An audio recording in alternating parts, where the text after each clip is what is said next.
Hello everyone, Dan here. Just a very quick preamble. Don't do these often, but why not? First of all, welcome back. Stephen University is back to just doing new episodes. This one, just to let you guys know, you can probably hear it in my voice already, quite ill. There may be some sniffling, nose blowing. I can't remember. I don't really properly remember recording this. That's how ill I am. So I am sure there is some sniffling and maybe even the sound of me. I'll try and edit as much of it out as I can.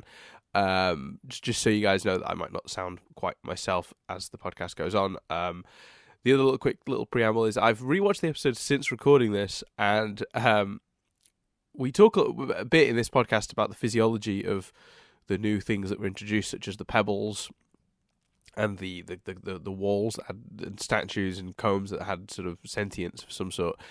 And I commented that the Pebbles don't seem to have like a gem, like the walls clearly did, or something you could identify as a gem.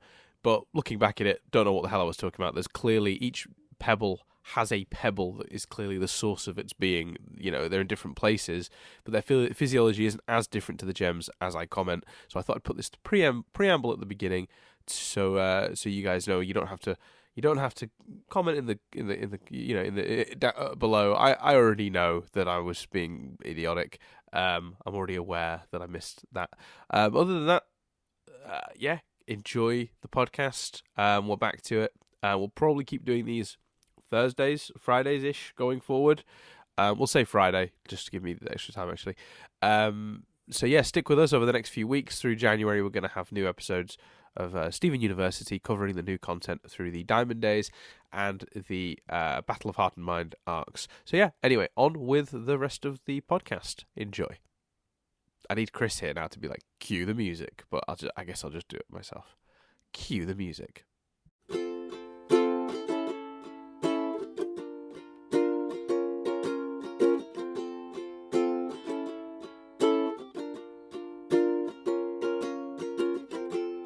Hello and welcome to Stephen University. This week we'll be discussing Familiar. That's right, folks, a brand new episode. It's been a while. It's been a while, mate. It's bizarre. I feel because it's for context. It's Boxing Day. Yes, that's right. We're recording Boxing Day. That's how much we love you. And for those of you in America that don't know what Boxing Day is, you can either Wikipedia it or it's the 26th of December. It's day after Christmas, basically. But it's a bit of a holiday in itself in the UK. Yeah, it's a bank holiday day. Everyone's off and all that stuff, except retail. Although, at least in my hometown, Tesco's, Marks and Spencer's, John Lewis, all shut. So fair play to those stores for giving their staff a break. What was I saying? Oh yeah, so I'm at mum and dad's. So I kept an eye out, and I can't see Dave. Unfortunately, I did look out for some Dave updates. It'd be weird if Dave was doing his driving instruction training on a bank holiday, though, wouldn't it? On a bank holiday, yeah. But it's weird. We're discussing new episodes in the place where I at least started. Steve, this is the very spot that I ranted about the very first episode, and here we are again, finally with some new episodes. We're nearly 2 years later. Yeah. So who's recapping the new ones? Is it me? I don't think it's. I see. The thing is, I was thinking about this, and I don't think they need a recap. I think they need because a full these are new episodes. People will have just seen them. I don't think it was more necessary with the other ones. I was thinking of just doing a one sentence, shorter version of what we used to do on Fringe. Where it's this week we're discussing Familiar, the episode in which Stephen tries to talk some sense into Yellow and Blue, is unsuccessful, and realizes that he was similar to Pink than he thought initially, something like that. Yeah, well, that's a good... And that, in a way, sums up quite a lot of my feelings about the episode, I'll be honest, that synopsis. Really? Because it was such a weird... No, it's not negative, don't worry. But it was a weird experience, because yes, I feel very... I've watched it twice, and I was proper new Steven Universe, and then I'm like, there's blue, there's yellow, he's singing, there's these creatures. It was all incredibly exciting. I would be very intrigued as to what my opinion would be if it was I think it's going to be so biased by the fact that it's new. I think Cartoon Network, shocker, for someone to criticize the way they've released things. I think this works. I feel I'm jealous of the TV audience that would have watched it on TV, because I think this episode, it works best as a second part of an arc, and I think that viewing it shortly after From Legs to Homeworld is a really good way to watch this. Well, it depends. Well, in that case, it depends how you want to frame it, because you go, yeah, all right, respect to Cartoon Network for sticking to their guns and not releasing Legs until they were going to show this. Well, most people saw Legs online, so it's what I'm saying. They shouldn't have released it online. Yeah, they shouldn't have released it initially. We did not need From Legs to Homeworld immediately after Reunited, because Reunited was epic, and it feels like maybe if it weren't for Comic-Con, we might not have got From Legs from Here to Homeworld that soon after. It felt like they had almost nothing for Comic-Con. They were like, we're going to announce a movie, but we can't say even a word about the movie. So that's going to have to be the very end, where we just go, oh, by the way, there's a movie, and run. Because if we don't do that, if we do the movie anywhere else in the thing, we're going to get 1,000 questions about a movie, and we can't answer them yet. Yeah. So they had the movie, but they had to do that at the end. And then it's like, well, then what do we do for the other 40 minutes? Like, so exactly. I understand the compulsion, but maybe not. Do you see what I mean? I think this is a really good second part of an overarching story. It functions, and it still works as that, with the big long break between episodes. But it is odd because because exactly what you said. Fundamentally, Stephen explores Homeworld and then comes up with a plan. And actually, because I thought that sentence, and then I thought, oh, does that mean, am I criticising the episode? And then I thought, well, no, because if you'd have asked me what kind of episode I wanted, I'd have probably said that. So it isn't a criticism. Yeah. It just feels weird because in my head it's like new Steven Universe. They're in Homeworld. What the fuck's gonna happen? He's having a chat. Cool. Like, but you just kind of like, oh, okay. So yeah, I really liked it. It's suffering, I suppose, because then if I'm correct me if I'm misinterpreting what you're saying, but it sounds to me like what you're essentially getting at is the excitement of the mind-blowing nature of White Diamond is the mind-blowing bit, and this is the slightly more settled down second part where we actually start exploring the ideas and the ramifications of that notion. But if you're watching this in isolation, and with it being your first new episode in quite a while, there is a slight element of, not disappointment, but like there is a slight element of it, because it's not that epic White Diamond reveal, that it doesn't feel quite the same as like if we'd have gotten Legs first of this set. I think so. Do you think that's fair? Yeah, I do. I was just clarifying that that's what you were getting at, because I wasn't 100% sure that's what you were sort of saying. Yeah, no, that's definitely it. But do you? Right. Am I alone in that? Do you think, or do you? No, I 100% agree. I think it's a really good episode, and it's interesting because it's like, it was like Legs from Here to Homeworld. We talked about this at the time. Was just plot. It was just forward, and you got with an episode like that. God, if you don't follow that up with a breather, Jesus, like, do you know what I mean? If this had maintained that pace, I'd be like, this show is over in a week. Like, there's one more episode left or something. Yeah. Like, it was such a breakneck pace, and Legs came straight after Reunited, which had a breakneck pace. So it was just we really did need to slow it down here. And not only that, but let's be honest. Last time we were on Homeworld, we were at breakneck pace as well with the Wanted arc, and we didn't get to explore Homeworld. And for me, to be here now under slightly different circumstances, Stephen being more accepted and more a part of it than previously, what a great opportunity to find out what Homeworld is actually like. And I suspect, we don't really know yet. We're seeing the high society end of it right now. But I would not be surprised to see the show explore what life is like for the Paradox. Paradox, maybe a high class show. It's hard to tell they've never really actually like outlined the exact class system, but all the sort of grounder level gems, the day to day of the gems that aren't part of royalty, essentially. What are their lives like? Do their palaces have a creepy Beauty and the Beast thing going on where inanimate objects are not inanimate at all for some reason? Or is that a high society thing? Their buildings as grand? I suspect not. So I'm hoping the show will take the opportunity to explore both sides of it, particularly because I think this is the first time Stephen is very openly. It's been funny actually, because they've always talked about the diamonds as a threat, just in the sense of they're coming for us.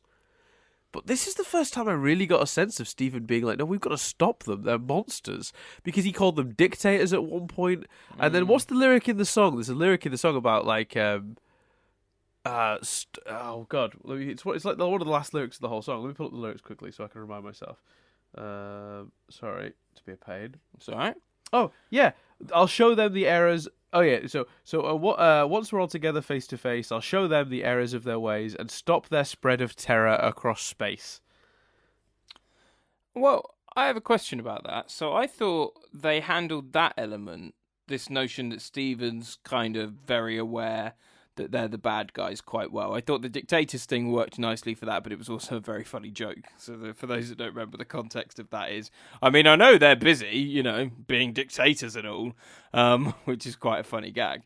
The other side of it, though, so I think because they're in a delicate position where this episode could easily be Stephen raging, and it's not, and the episode could easily be the Diamonds smothering Stephen because they've got Pink back, and it's not. I think they do a good job in making you believe and buy that Stephen still knows they're mad, still knows that they're the bad guys, and his whole thing is trying to work out a way to undo the corruption and stuff. But it's such a Stephen thing, isn't it? Though it's so Stephen to be like, no, I'm going to get them together and talk to them. That's how I'm going to fix things. Absolutely. He's not like we're going to bring down their armadas, we're going to destroy their fleets, we're going to bring down Homeworld. Nothing like that at all, of course, in that horrendously Stephen way, because one suspects it will not end well for him. But this notion is straight away, no, we're going to talk them out of it. I am sure I can convince them.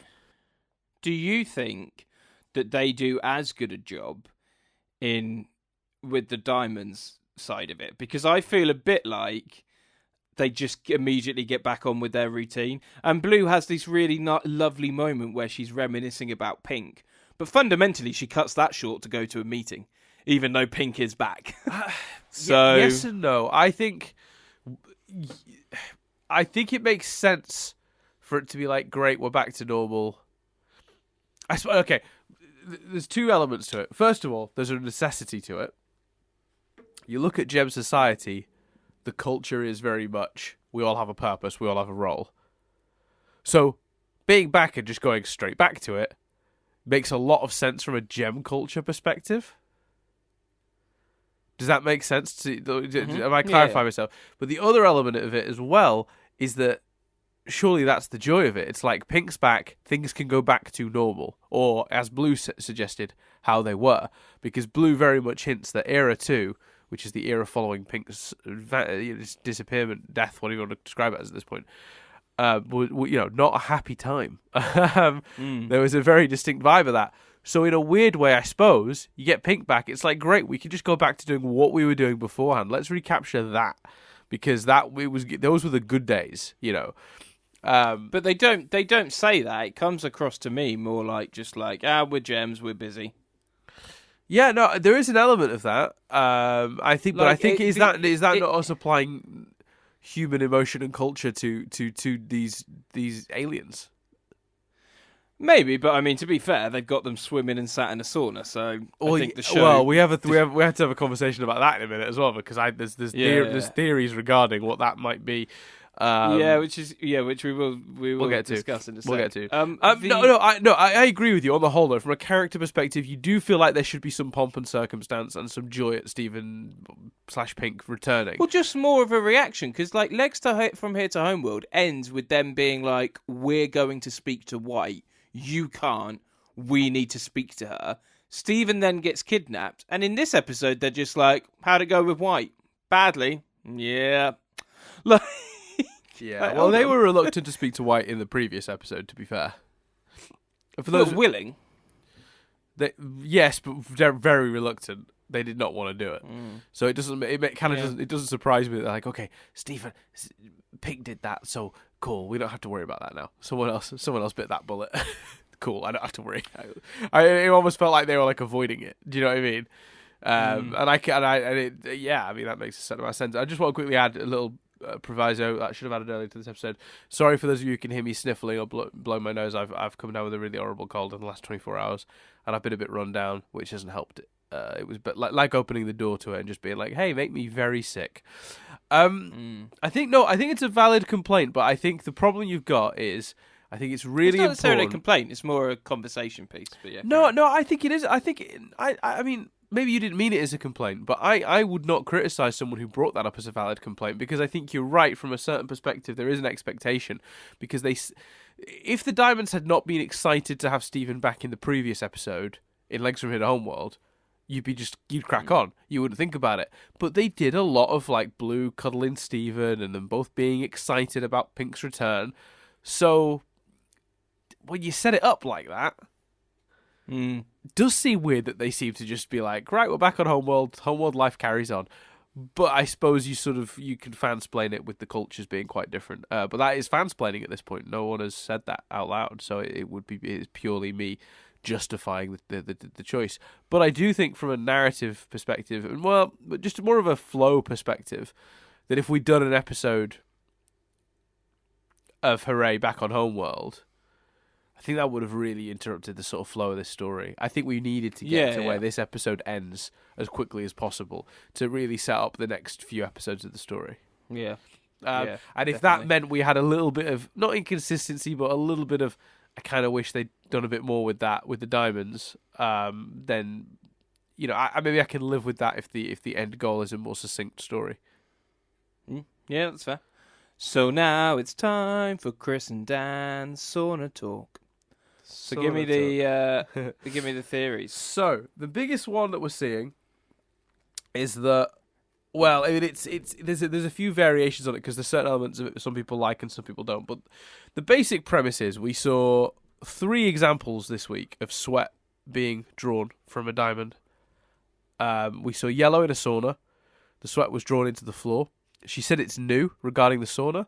People noted very quickly that the Diamond Authority logo on the ground was the Era 2 Diamond Authority logo, sans pink. No pink, yeah. And interestingly then, obviously, Blue in a hot bath, like her sweat obviously going into the bath. That then sucked down. That was clearly an old one she referenced, visiting it with Pink in the original days. Diamond Authority logo on the ground, very much the old one, Era 1, which is pretty cool little detail, I thought, Pink included. The common theory, and there are versions and variants of it, is that the sweat of the diamonds is used to create new gems. So those injectors that were on Earth, which are those big machines that seem to be like pointing towards the ground, like needles in the ground or whatever, were injecting the ground with some concoction that involves diamond sweat. Not necessarily pure diamond sweat, obviously, but diamond sweat being a key ingredient to birthing further gems. And which diamond sweat is used, therefore dictates which court you belong to. Kind of makes a certain amount of sense. Makes a certain amount of sense. It explains the injectors on Earth and what exactly they were injecting into the ground. It explains why they would have a sauna and the big bath. And it also, the reason I said at the beginning that there are 3 examples of this is, the reason this theory has become so popular so quickly is because they kind of telegraph it a little bit in a way that is potentially misleading. So I initially thought Stephen in the song cries a tear that brings that pebble to life. If you look closer, that is a bead of sweat. It is nowhere near his eye. Well, I mean, nowhere near is a stretch. It's on his face. But it is. You would not draw it like that if you were indicating tears. You would draw it much closer to the eye than it is, in my opinion, and the opinion of quite a few.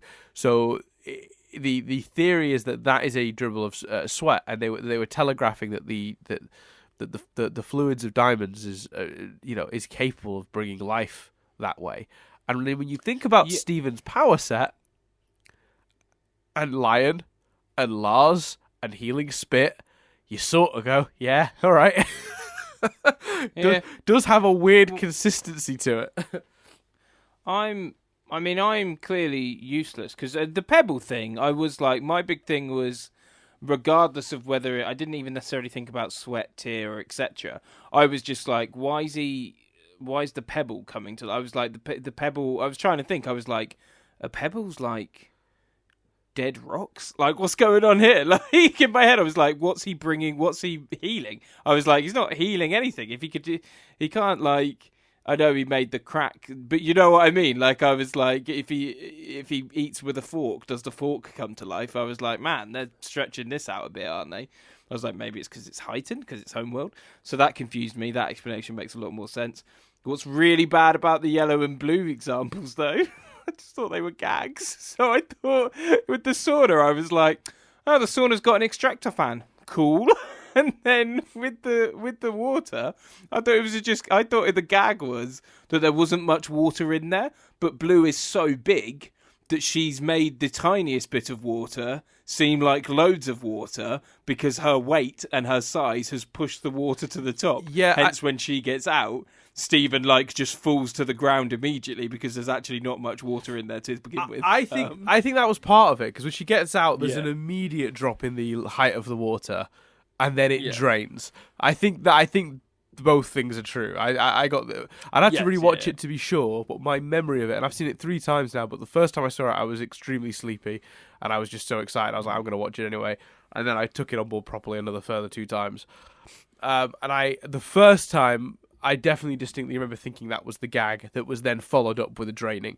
So I'd have to verify, but I don't think you're wrong to have figured out to have read a gag in there. I think that was intentional. Yeah, I think that was. But what the episode very deliberately sets up 3 examples now of their fluids being drained from them. It's not a coincidence. There aren't coincidences. This show is very, very designed to the T. There's no, what a weird coincidence that we happen to have both gems in a scenario where their liquids would be, no, come on, let's be serious here. Oh yeah, absolutely. The use may be not accurate. Maybe this idea of them powering the injectors is maybe complete errant nonsense, but they were definitely drawing our attention to that for a reason, and I also don't think it's a coincidence that it's the same episode we saw Stephen bring that pebble to life. No, and what in terms of the pebbles as in the creatures, what did you make or think of them? I struggle with the pebbles, and I did a bit, and I think they're nice characters, and I liked the story. I like what they did for the story.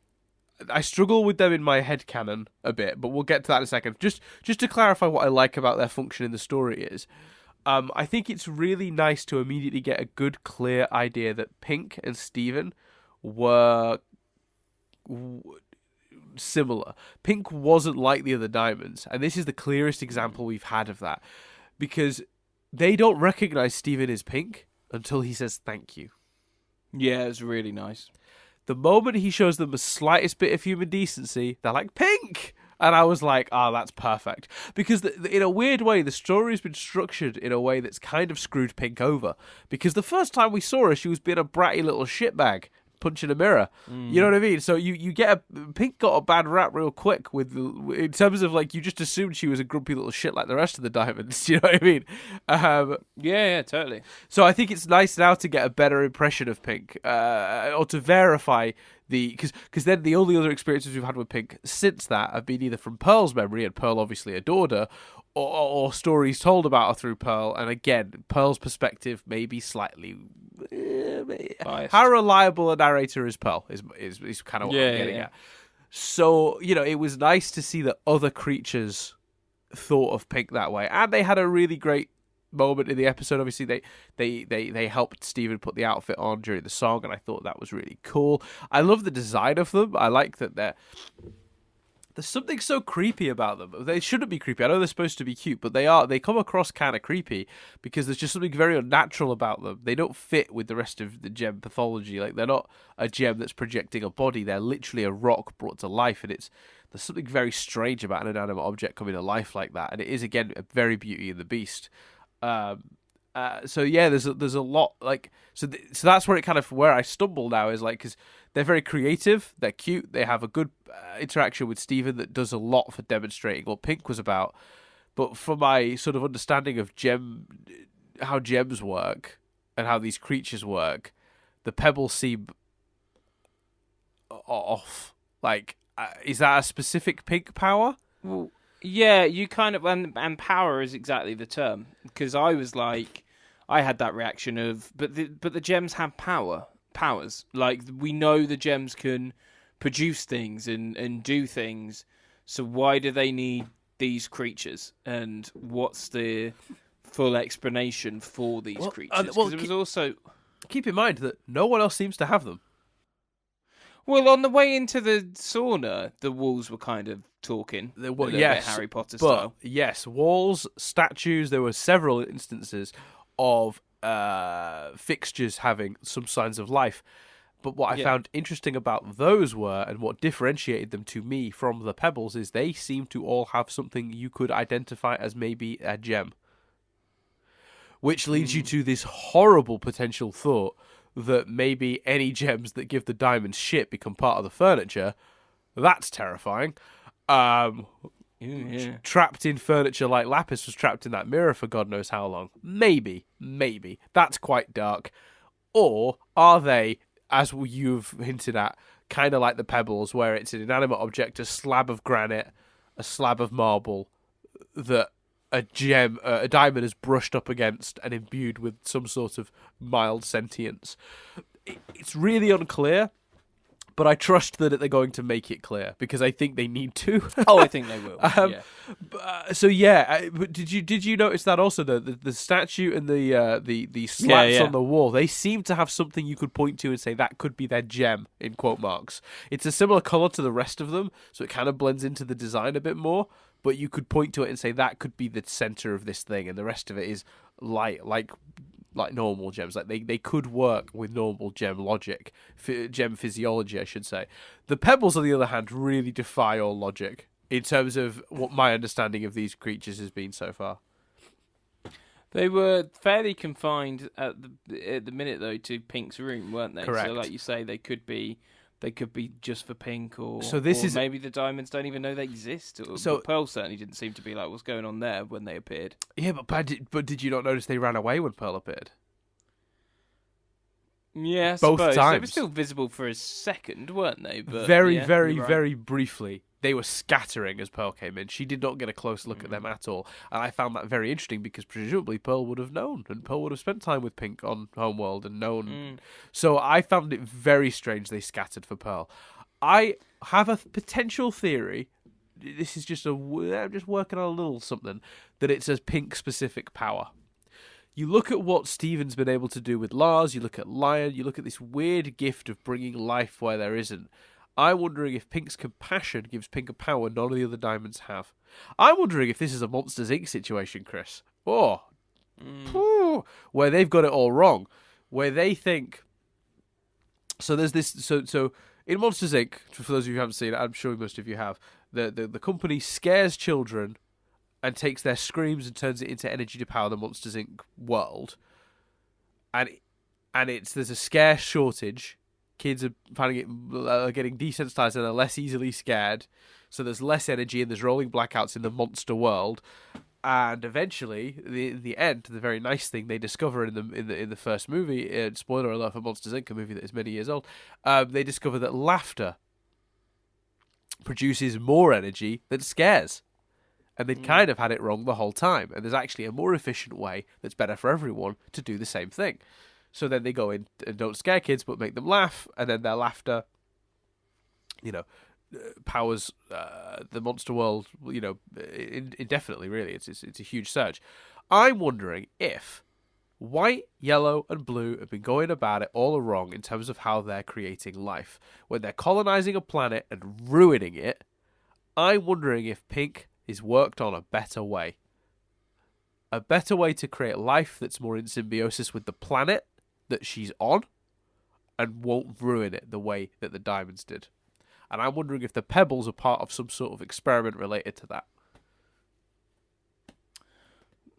But does that tie in well enough with the war? Maybe she, they wouldn't listen to her. She tried to explain it to them, or she didn't realise what she could do, maybe. Yeah, or maybe she figured it out later when she was on Earth. Then again, that wouldn't explain how they were in her room. But certainly, could you not foresee a world where how Steven changes things for the diamonds and for Homeworld is by introducing them to a better way rather than stopping them? Oh, yeah, absolutely. And if Pink discovered it first and he perfects it, or being half gem, half human, that's the missing ingredient. Holy shit, I've just put it together. That's it. That's why she wanted to do that. That's why she had the kid. That's why she became Steven. Maybe she knew that she couldn't do it on her own and she needed a bit of organic in her to make it work. Ooh, that's nice. That's a great shout. Oh, see? Just dropping it this week. I'm tired and I'm coming up with some I'm just dropping the theories. Look, I could be completely off base. Start typing, Cram. Yeah. God damn it. There isn't a Dan theory page, I don't think, is there? I read your Add one. a tab. Add a new tab, my friend. Jesus, poor Cram. Cram, don't do that. Enjoy your Christmas. Spend some time with your family. Pass them our love. Spend time with the Cramley. Oh, that was good. I like that. Needed a drum roll, but again, it's we're in this weird position where, because we're no longer watching it with foreknowledge, well, as I was when we were doing it the first time, I can be fully honest here and say, God, I hope that we get answers for some of these more practical questions about the Pebbles sooner rather than later. And I tell you what as well, actually, now you look at those images that he shuffles around on that screen. They make a lot more sense, because obviously those weirder creatures on there are pebbles, and there's a droplet in there, and we thought the initial theory we had was that was the creation of Pink Diamond, right? Do you remember that? Yeah. Now I'm thinking that's the creation of the Pebbles. Yeah, that's a great shout, because it's a droplet hitting the pebbles. That's good. It could, maybe it is that Steven has a better way to do this. That's not so cruel and leads to a better lifestyle for everyone. They're Monsters Inc. in it, Chris. It blew my mind a bit with that theory. We'll call that the Monsters Inc. theory. What did you think of the song? Because I think it's speaking of the that montage. Yes. I think it's one of Zach's best vocals. Yes. Both as Steven, and I loved at the end where he goes a bit higher. And it's a bit more dramatic, and it just feels like a moment from his solo album. Like, it felt like Steven singing the whole song, and then at the very end, that last line felt like Zach singing it to me. But I liked that, because as people know, I'm a big fan of that album. I thought vocally it was fantastic. I thought it was really really nicely used. Like, it was a song that really told us something. Like, it almost like a sketch. It felt like very much part of the episode, when I think sometimes they can feel like musical interludes. Like, I love It's Over, Isn't It? But there are elements of that are literally a music video. Whereas this, it felt like part of the story, which I really liked as well. Yeah, I mean, the song is incredible. For a couple of reasons. I mean, first of all, so clever. Let's just talk about Steven's situation here for a second. Mm. How clever are these fucking writers? Holy shit. Very. To have him find commonality with Pink. To see the reality of it, which is, the diamonds wouldn't let Pink come on adventures.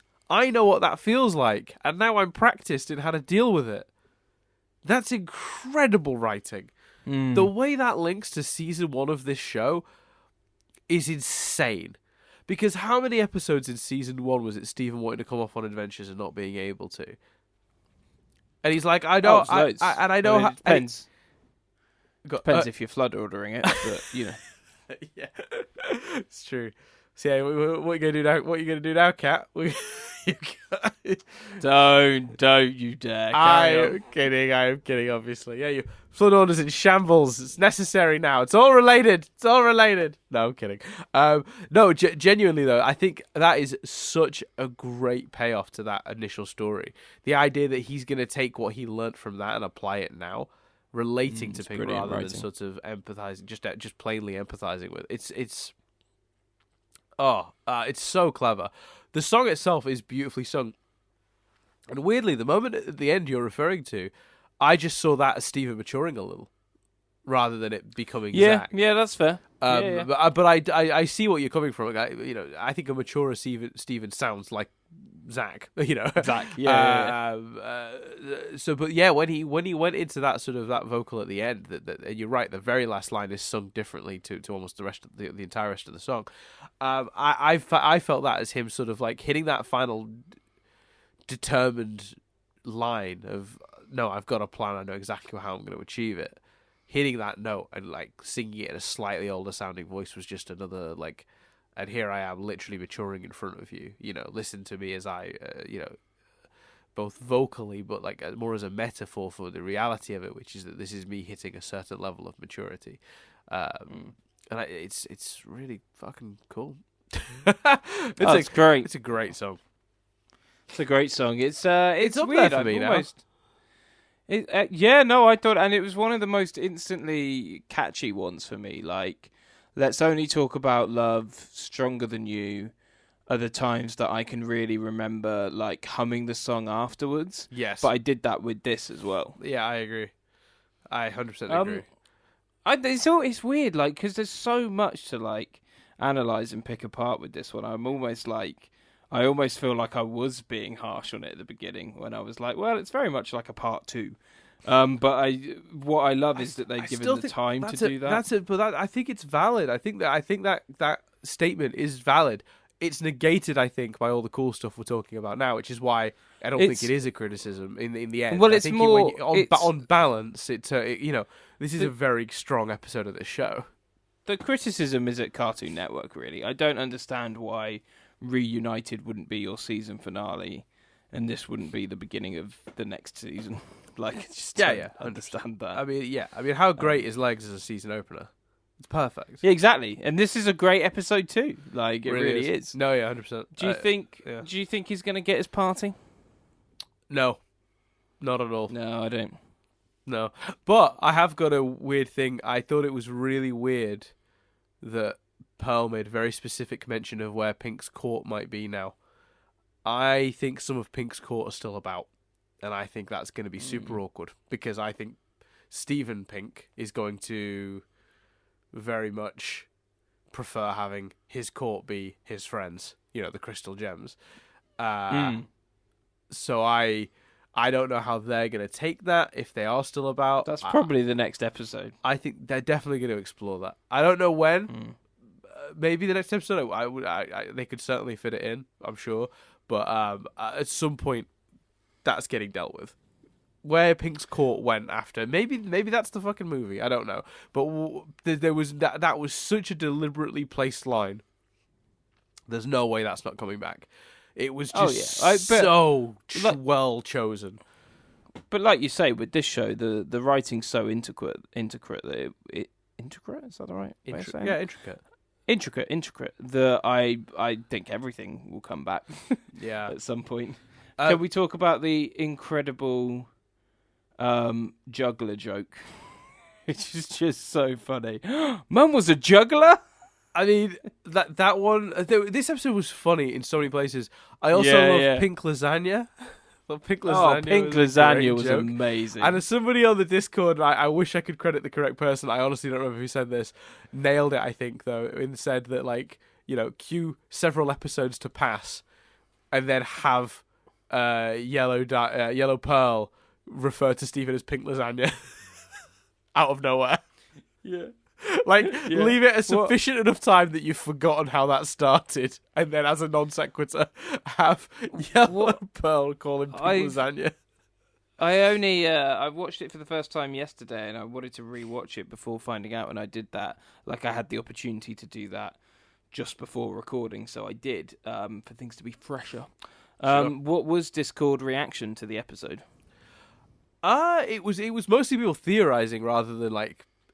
And I always think that's a good sign when people are just too interested in talking about what the episode means and not actually like talking about whether it was any good or not. That probably means it was pretty good, I would imagine. Because if anyone had any real quality issues, they'd be bitching about it. And I don't mean bitching in like a bad way. I just mean like they'd be complaining. They'd be grumbling. And both across the Discord and the Reddit, I didn't see a lot of grumbling. I saw a couple of minor, people making similar criticisms to yourself, Chris, about like whether this was a wise episode to hold out on. Should this have gone out shortly after? But I didn't see much else in the way of sort of negativity. It was mostly either positivity or theorizing, or people pointing out the rather hilarious gaffe in the credits that credited Dee Dee Mango Hall, the voice of Pearl, as having voiced Pearl, Yellow Diamond, and Blue Diamond. instead of yellow pearl and blue pearl. So someone cocked up somewhere there. Yeah. Um, Jeez. An interesting thing to note as well, actually, Chris, is that the credits did reveal, because I've just been reminded, that the voice of the Pebbles was provided by Susan Egan. You're probably thinking, Who is? I was gonna say, you're probably thinking, who the fuck's that? That be Pink Diamond. Oh, Now, that's cool. here's the thing. Well, Pink Diamond / Rose, same voice. Here's the thing that's not baffled me, but intrigued me about that is we've only ever seen one other case of a gem sharing the voice of a diamond, and it's the case of White Pearl, right?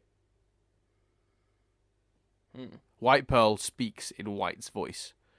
The Pebbles speak same actor who plays White Diamond. Yeah. What's that, sorry? It's they're voiced by the same person, aren't they? Correct. Yeah. So, what can we infer then from the fact that Pebbles are speaking in Pink's voice? Is the sort of thing that Pink used to create that life something to do with what happened to White Pearl? Did White Pearl die and her sort of corpse has just been weirdly reanimated by White? It's very dark for the show, but not out of the realms of possibility. No, not at all. The Pebbles, actually, if you think about it, are further merit to your Monsters Inc. theory. The Pebbles, if they are arguably like any creatures from the show's history thus far, it's the Watermelon Stevens. Oh shit! Yeah, that's so. It's not even the first time he's brought life to inanimate stuff. No. And like the movements and the willingness to just like follow orders and help and almost act as like a productive, intelligent army. Yeah, that's a really good point. I find the Pebbles less creepy personally, which is a good thing. But yeah, I found the whole episode off kilter in a really positive way. It's really hard to make shit feel alien, right?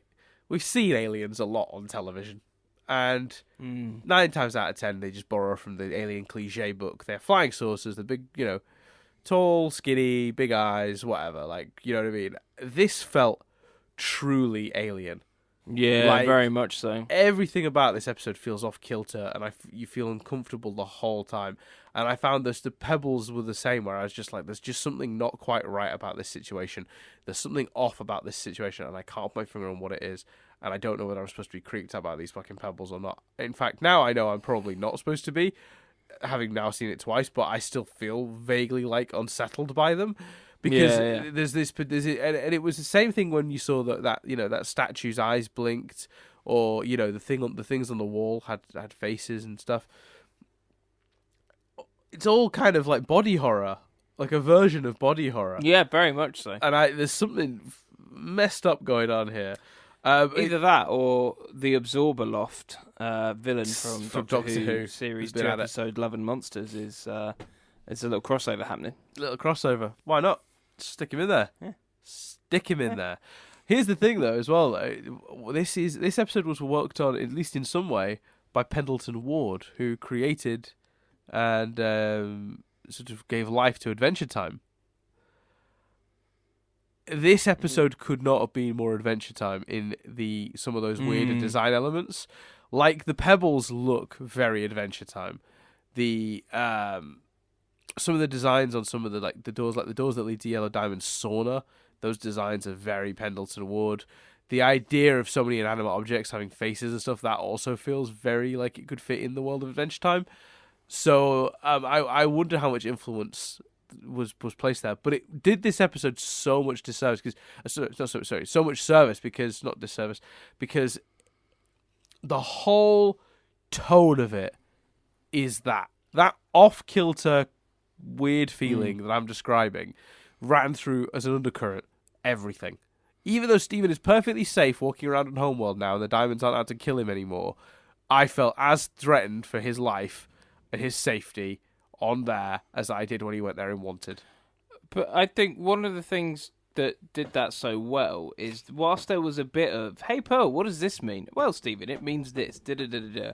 Quite a lot of it was just allowed to be in a very Wire-esque way of, nope, we're just going to plonk the audience in this world, let them get on with it, let it unfollow, let it transpire as it transpires, and it will they'll catch up, or it'll be world creating. Yeah, and that's always a really powerful thing when a show has the bravery to do that. I agree. Yeah, no, I absolutely agree. And I think that they've not felt too much need to sort of like spell it out what's going on, and I'm glad about that. But at the same time, I came out of this episode. The closest thing to a complaint I came up with after I watched this episode was I left with more questions than answers. And I think for the first episode set on Homeworld, I felt like I should have gotten a better sense of what Homeworld life is like, not been more confused. I think what they were going for is that Homeworld life is the diamonds being busy doing diamond stuff. At least that realm of that area of Homeworld. It's going to be very interesting to see if he gets to visit like the ground level. The ground level. Yeah, that's what I want to see now. I kind of want to see how different they are. I want to see how the lower classes live. I think we will. There's been the trailers featured what looked like gems in the different coloured partitions. So yeah, but I don't know if that's just them gathering for Stephen's party or Which, by the way, I'm sorry. As much as I like his idea of getting them all together and like working with them the way he did with the gems, the idea of throwing one of those fucking parties is dumb as shit. So yeah, I know. We haven't talked about. Oh god. No, you go. No, you tag up that point before I change the subject completely. No, I was going to I was going to change the subject and ask if there was any driv. So don't worry, that's more of an end. We've got. We haven't yet touched on the brush, the hairbrush. What's that about? Yeah, that was weird. That was very bizarre. Like, because I was like, well, extremely Adventure Time, but maybe not quite in place here. And another like inanimate object thing, I just viewed that as. It was like, well, what is talking and what is not on Homeworld? Yeah, it was really weird. Yeah, I found that really strange. I know I think we both agree that we'll get answers for some of these questions. Definitely. My question for you is, how soon do you think we'll get clarification on that stuff? Because I'm not so sure it's going to be in the next few episodes. I would hope it is. If it's not in the next few episodes, I think we're on Homeworld for a good while. I'm still not convinced that we're not going to do a bunch of Homeworld episodes, then Battle of Heart and Mind is White versus Steven, and then at the end of that, they're back on Earth. Would be my guess. Yeah, so therefore, I think the answers have to come in the next few episodes. Yeah, it has to come before the end of Battle of Heart and Mind. Yeah, exactly. So there's 2 more episodes left of Diamond Days, and then the 4 episodes of Battle of Heart and Mind. So you think within the next 6 episodes, we'll get at least some clarification on what in the world is happening on Homeworld? Yeah, I'd hope so. Yeah. Especially if you want Steven to keep fighting against it. We need to see why it's so bad. And I think... Yeah, and what those little hints seem looks like. Horrific. Like, that there seem to be beings being used as hairbrushes and, other various utensils. It's creepy and weird. And I want to know they're not miserable. That for some reason matters. Yeah. Yeah, and not to, it's a bit, remember that Black Mirror episode where the mum is in the teddy bear? It's just a little bit like, oof. Yeah. What do we think about the Pebbles building Steven's version of Pink's suit? Because we talked about a few different ways he might get Pink's suit, none of which were accurate. We could not have predicted small pebbles would erupt from the ground, nick fabric from loads of places, and build it together in that moment during a song montage. Very true. Certainly last thing from our fucking expectations. But how did you feel about that? Was that a good explanation for him getting that costume, or did you have a problem with it? No, as an explanation for getting the costume, I thought it was brilliant. I thought it made a lot of sense for both these creatures. It made a lot of sense why Steven would want to wear it. That all made complete sense. I still don't think it looks that cool. And that was my big overarching kind of thing with that. I was like, oh god, this is the suit bit. I like the suit, but I also think it was really Don't know. interesting they chose to do the suit in that sort of Cinderella way. Yeah, no, that's cool. And it was quite effective and worked quite well visually. I'll be honest with you, in terms of like Stephen being Pink Diamond-esque, way more than the aesthetics of him getting that suit and looking like her. Way more interesting to me was the way, even though Stephen clearly didn't like it, he did start talking and summoning Pearl as her master. And like Pearl and Stephen's relationship in this was very Diamond and Pearl. See, now that I found way more interesting. I actually kind of a little disagree with you there. Only because of little moments like when Stephen is messing around with Yellow Pearl, White Pearl's like, stop it, you'll break her, and he immediately obeys. And I honestly expected the gag to be that broke Yellow Pearl's mind more than anything he could have said. Because, you know, she's like a Pearl just told a Diamond to stop what she was doing. You know, I think maybe they might be, and I think someone said this on the Discord as well, not to keep referencing it, but I do think this, I want to make sure that I'm not pretending, or I don't want to make it seem like I'm coming up with this on my own, but somebody did point out that they envisioned a version of that happens at the party. Yes, where Stephen does as Pearl tells him, and the whole party goes quiet. But yeah, little moments like that I found really telling, actually, and really helped separate Stephen from the Diamonds. I mean, I didn't find there being too. I found there were less moments of Stephen being like bossy to Pearl. If anything, he felt like she was just sort of. They were just both just sort of getting a bit dragged about this week. Neither of them felt very in control of anything, to be honest. What do you think about, like, did she just nip to the spaceship and nick the other three? Like, yeah, non-speaking roles, save the budget. Yeah, I thought that was very much, because it was so noticeable, because you would expect all three of them to be like, Stephen, you're safe, you're, you know, whatever. Which, I'm not being funny, but, you know, how many times have they said things like, hey, Stephen, just nick it from an old episode. just take the inflection, it's fine, no one will notice. Like, come on. I'm sure you've got back catalogue audio of these characters saying things like, hey, or, oh, Stephen, or Stephen's back, you know. Assume. Like, oh, hey, Stephen, even would have been fine. Like, I don't know. It was, yeah, I found that really strange.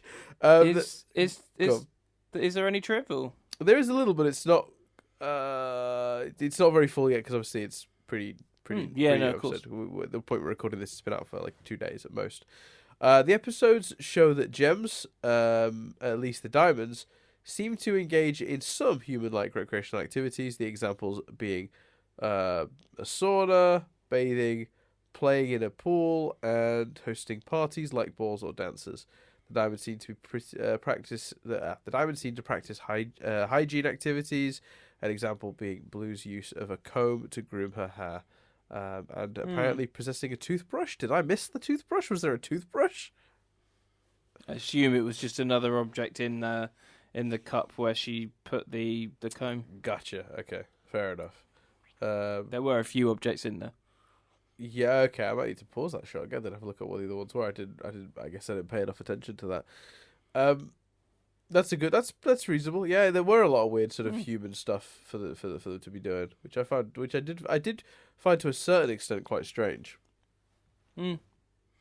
I did, but more for me that was all wrapped up in what I was saying earlier about it feeling like the gems shifted back to their previous life quite quickly. It was just the gems doing their thing, and in terms of that, their thing was very human characteristics, but I was personally more like, what? Like, they're just accepting that Pink's back then now, are they? They don't still want to speak to White and all the stuff. That was more of a barrier for you than, oh, she's got a hairbrush. Yeah. I think so. Right. Do you think that the diamond's physiology is different to the rest of the gems? I've been wondering that recently. Because, so, we've had very clear descriptions of what a gem physiology is, which is that the gem projects out light and it has mass. It's not real mass in the sort of practical sense of the word. Do you think maybe the physiology of the diamonds is quite simply different, and that therefore they do need to bathe, and their bodies are actually a little bit more present than a normal gems? Yeah, I think so. I think that's the impression we've been given. Hence, they've all done quite physical things. White seemingly holding the planet together, Blue's mass being solid enough for the water to have been affected when she moved. All that sort of stuff. So but I suppose if so. the light projects mass as well as the light, then I suppose the water thing at least would explain happen that too. To all of them. Yeah, it's hard. It's really hard. I don't know how I feel about that stuff. I also don't know how I feel about whenever Homeworld feels too much like Earth. Running a comb through your hair just feels too earthy. Yeah, it did. Yeah, I think that's fair. Yeah. But again, so did having a court case and lawyers. Yeah. I think you're not wrong there. Pink Diamond's other entertainments to the more. Sorry, let me just. I took my glasses off while we were in that last piece, Chris, and that was an error because now I can't read the things I was, reading for the podcast. Let's see, glasses on. Oh, hello. I can read again, Chris. It's a miracle. Hey, psyched. Yeah. Pink Diamond's main contributions were throwing parties and balls to honour the accomplishments of Blue, Yellow, and White. Pink Diamond's other entertainments to the more accomplished Diamonds and Steven's statements being viewed as humour, such as being a juggler. It's not really trivia. More just a thing that happened. How the Diamonds describe being frustrated by Pink Diamond while also complimenting her entertainment contributions imply Pink is given greater lenient treatment compared to other gems who they'd poof at the slightest insult. That's true, I suppose. They've not been very tolerant in the past. They've not been very tolerant in the past of people giving them any sort of shit, have they? Well, it kind of, again, goes back to that little sister mentality. Like, you stand up and do a bit to entertain people at the party. Oh, look, little sister's learnt to juggle, Gotcha. Yeah, that's true.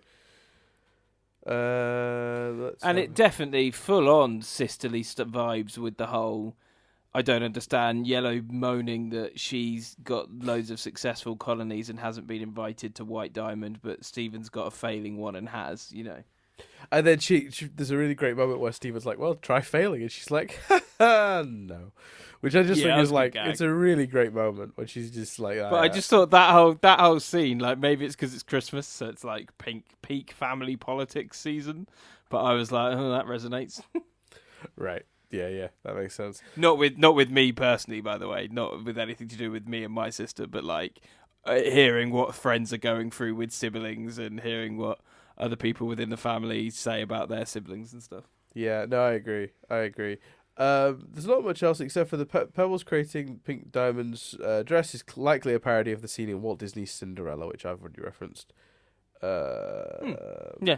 The title card was the same title card from the Off Colours and Lars's Head, which I did notice. Oh yeah, I hadn't noticed that. No. Yeah. What else? No, I think that's it in terms of like I feel like there's so much more still to discuss, but I'm just like my mind is like racing now because there's just so much going on with the show. It's ridiculous, isn't it? Let's be honest. I mean, we have talked about it for an hour. I think that's. Oh, it's more than enough. I don't want to feel like after we finish this conversation that next week I'm going to have to be like, oh, one thing I forgot to say last week. I mean, I think we've covered personally. I don't have any more to say that's not been covered in the last hour. There you go. Yeah. The Chris has spoken. But don't make it seem like there you go. Chris doesn't want to do it anymore, so guys, Chris has abandoned you. He's not interested. He doesn't want to do a podcast anymore. Hey, I'm partly thinking about how tired you are, my friend. Yeah, I am. I mean, like, tired. I hope it hasn't come across. But, like, before we started recording this, I was sat in this chair and my eyes were closing in an uncontrollable way. level of tired. Like I couldn't. For context, I was that's because struggling to keep Dan myself got up conscious. at 3:00, at 3 a.m. to travel back, and it's now like 6 a.m. So that's why he's so tired. So no, so it was 3 a.m. Travelled through the night, and I hadn't gone to sleep because I hoped to sleep on the bus at 3 a.m. Bus dropped me off in London at 7:30, nearly 8, and then I went straight to work, where I worked from 9 this morning or 9:30 this morning through till when I got home. It is now 5 p.m., 5:30 p.m. Fair play to the buses for running. 5 a.m. Christmas night. Boxing Day morning. Well, it's because I figured it out. Because like the reason they can do it is because obviously you want to run the trains, you have to open every train station on the line, and that's staff. That's staff out the wazoo, isn't it? Running a bus, one dude. Yeah. Was he jolly? Did he wish you a Merry Christmas at 3 a.m. this morning? He absolutely did, and he was kind of. It was funny because he got off, and he looked at this like handful of people. And he'd obviously gone somewhere else and picked up first. There was a couple of people already on the bus, and he goes, "Hello everyone, Merry Christmas." And just like a general, and he goes, "Oh, you guys actually talk. The last lot didn't say a word," and then he just like carried on, and we were like, "Oh, okay, snippy." Last lot out here to defend themselves, mate. Give them a break. Let me just double check my notes quickly, make sure I haven't. Oh yeah, I think one thing I want to say, and I did hint at it earlier. Like, just this is the last point I'll make. I think there's been a lot of with him being in Pink's costume. There was a lot of concern that the story might become that Steven sort of ends up becoming Pink to a certain extent. I like the idea better, much stronger, that he's found commonality with Pink, that he's found relatability. Just in general, this weird situation he's been thrust in, where he is expected to fill the role of this person he didn't know, and has no ability to communicate with. Of course, you would just stretch for commonality with that person, try and get in their head. How would they have handled it? And I just think that's the perfect way to put his thought process on display. I think it's a much more interesting story because if you do go down the Steven becomes Pink route, eventually he's going to say no and just like really resist that. We're not about to get Breaking Steven. I mean, we're Breaking Pink. We might, but it doesn't quite seem to fit with what we've had so far. So. No, I agree. I absolutely 100% agree with that. So yeah, anyway, that was just one little note I made that I didn't actually get to say out loud. But yeah, I was going to say any theories about what comes next. What do you think the next episode contains?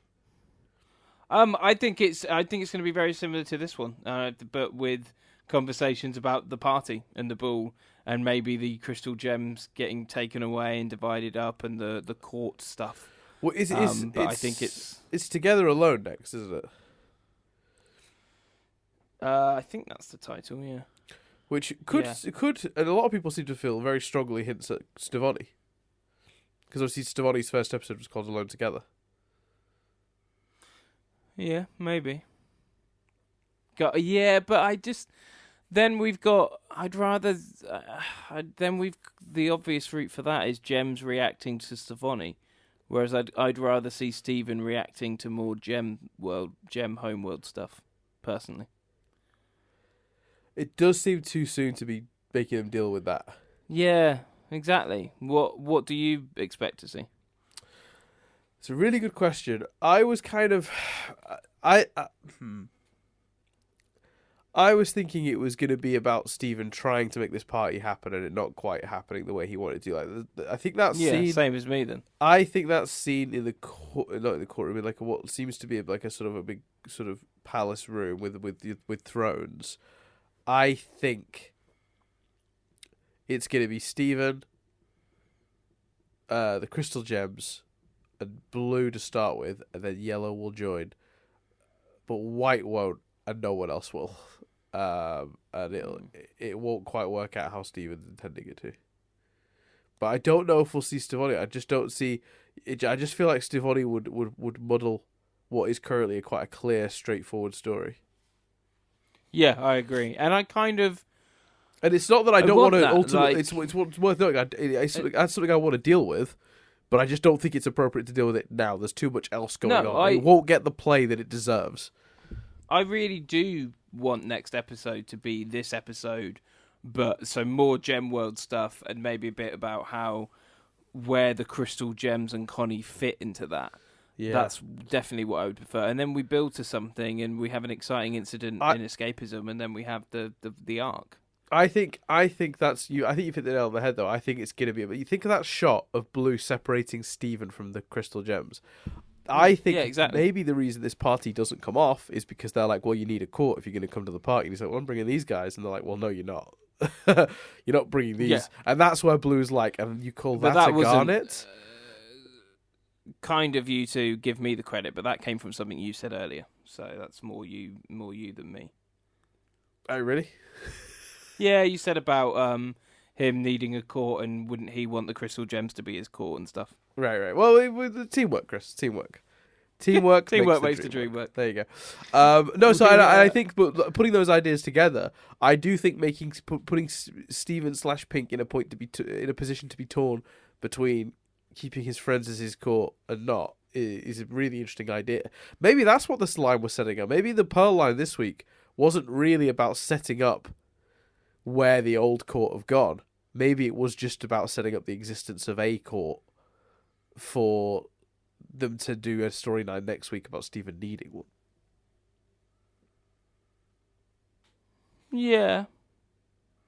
Yeah, maybe. And maybe he chooses his friends, and Blue's like, well, no. And then it's like, well, the party ain't happening if you bring in these. You're not going to embarrass us in front of everyone. I definitely think that's going to come back. I think every line, like you say, the writers are so good on this, every line is deliberate. Yeah.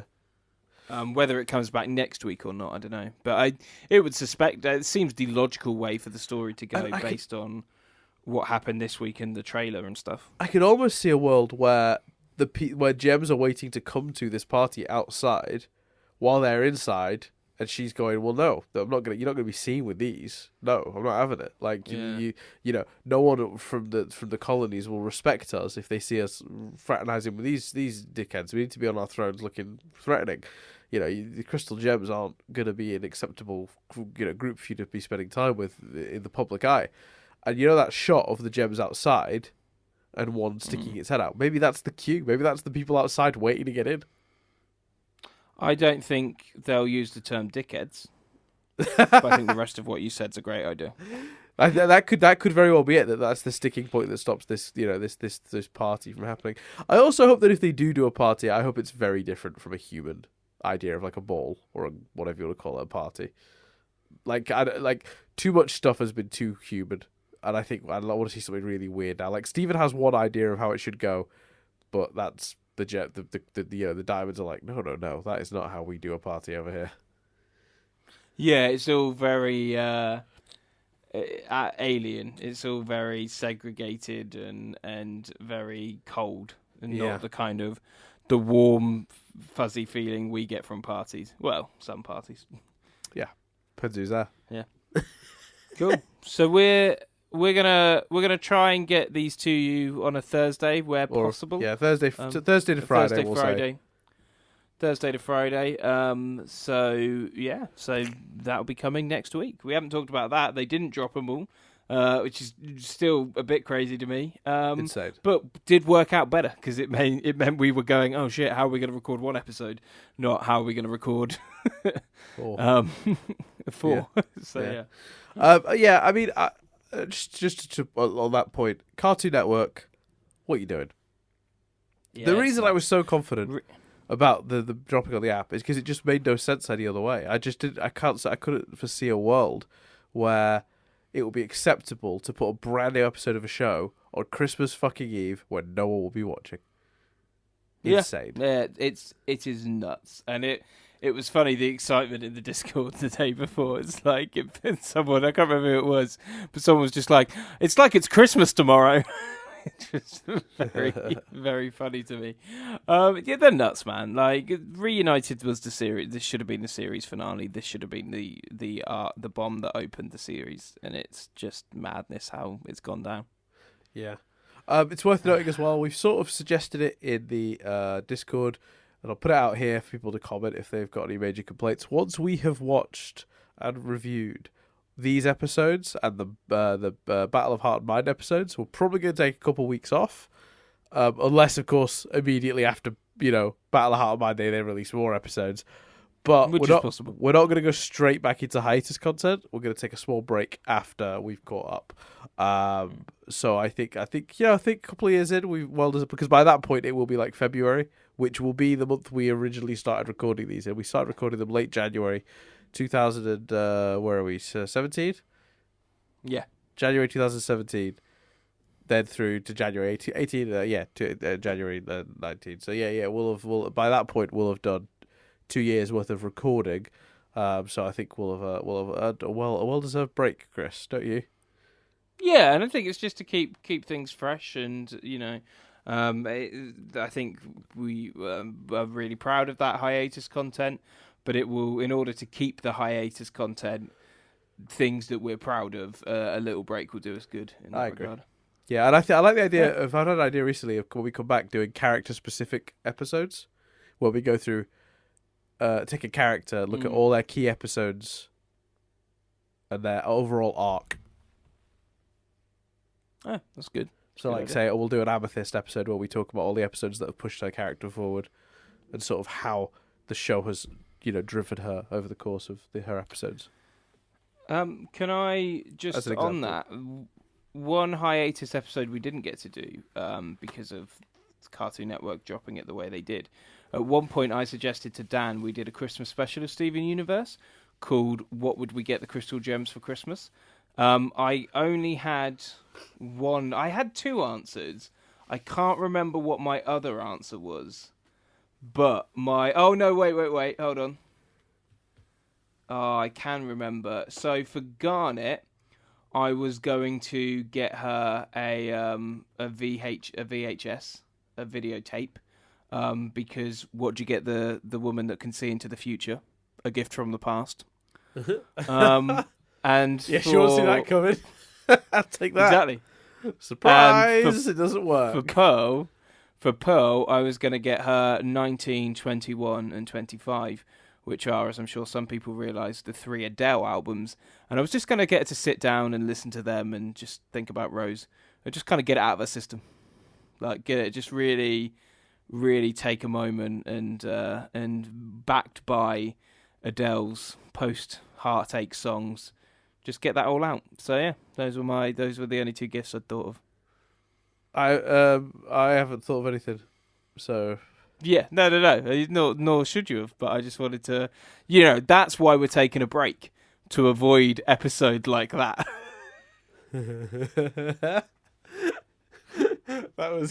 I like the way you slowly built to that. That was like your that wasn't punchline all deliberate. along. But then I said that stuff out loud, and I was like, "Geez, maybe that wouldn't have been as funny an episode as I thought." Yeah, maybe not. We'll never know, unless we're in hiatus next Christmas and we give it a go just to try. You never know. But yeah, thanks very much for watching. As always, guys, you're the best. I know this has been a long one, but there was a lot to break down. If there's anything we missed or you want us to talk about, stick it in the comments below. We'll try and tackle it in the next episode. And of course, we will see you in less than a week's time, Chris. New episodes. Yeah, a week's time. We'll take your bets now. Stick it down below. Are we going to see Stavoni, or is that a clever title mislead? I don't think we'll see her. I don't either. But there we go. Throw the comments down below. Well, I've thought of a way you could do it. Mm. Yeah, if the diamonds are going, no, Stephen, you can't. You can't be hanging out with these weirdos. And Stephen's like, I am one of these weirdos, and then immediately fuses with Connie. Yeah, and they're just like, huh? Yeah, like you take the good with the bad. You want me back in your court or whatever. You want me back on the side. You're gonna have to deal with the fact that this is me now. Yeah, it's not a bad shout. Maybe that'd be one way to get Stivoni into it. And Anywho. then Stivoni sings "This Is Me" from The Greatest Showman. Exactly. Yeah. Because why wouldn't she? Because good song. Look out, because here I come. I've not. Jess got it for Christmas. I have a worrying feeling we're going to watch it over the next few days. I have no real interest in The Great Showman, but I'll check it out. It's good. Yeah, I hear good things. He's a bad man in real life. Don't look up the real one. Just don't worry about it. Yeah, I've heard. Terrible, Yeah, dude. The worst. P.T. Barnum was a monster. He had slaves. There was animal abuse. These people he hired he was just using them for money. Like he was a bad bloke. So this weird chirpy movie about how great of a guy he was is weird. Really weird. Very misplaced. Yeah, I've heard it's a bit odd. Take it out of the context of that. Make the character, P.S. Flarnham instead or something. And it's a really sort of fun, sort of weirdly feel good movie about jolly Hugh Jackman movie. What's that, sorry? Yeah. I said just a jolly Hugh Jackman movie. Yeah, pretty much. I mean, it's got some sad moments, of course, as well. There's a bit of there's some drama between the levity and the fun. It's got Wolverine sings. Wolverine sings. Could you ask that was for more? that was the tagline, wasn't it? Yeah. Memory serves. Yeah, 100%. Wolverine sings. The Greatest Showman. Cool. Subtitle: Wolverine sings. Yeah. Snick, snick. I think you should go sleep, Dan. It's starting to seem that way, isn't it? Thanks very much for listening. I've been Dan Dillon. I've been Chris Billing. And we'll speak to you guys next week for Together Alone.